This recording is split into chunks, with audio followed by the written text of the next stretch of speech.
Imagine watching the market open. Every green and red candle ticking on the screen represents one thing: opportunity. Prices move fast, traders react faster, and every second can mean profit or loss.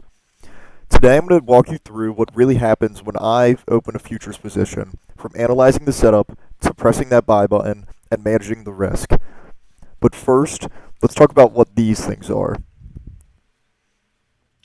This is a candlestick. It tells you very important information about where price is heading. If the candlestick was red, price opened up here and closed down here. If it was green, price opened down here and closed up here. That is the body. These are the wicks.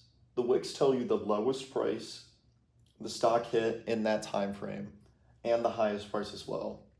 Candlesticks can be used to judge larger time frames, such as 5-minute, 10-minute, hour. Like I said, candlesticks can tell you a lot about price. Here we have a fair value gap formed because this wick and this wick have left a gap in between, leaving an imbalance in price. You can see this forming right here.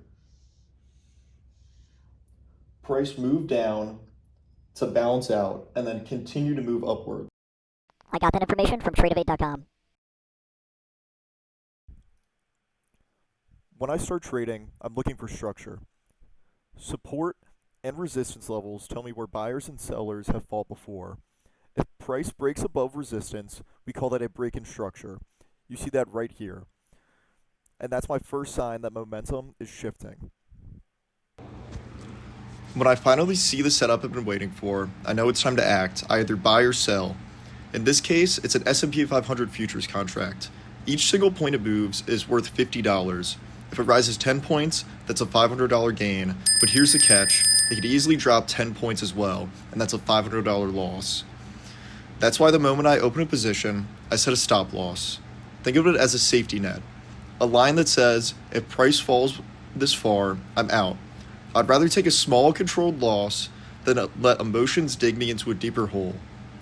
Then, I set my take profit, a target above my entry point. If price hits that level, the trade automatically closes, and I lock in the win before I get greedy. This balance between risk and reward is what keeps traders alive. So today, I showed you what goes into opening a futures position, reading the market, spotting signals, and managing risk.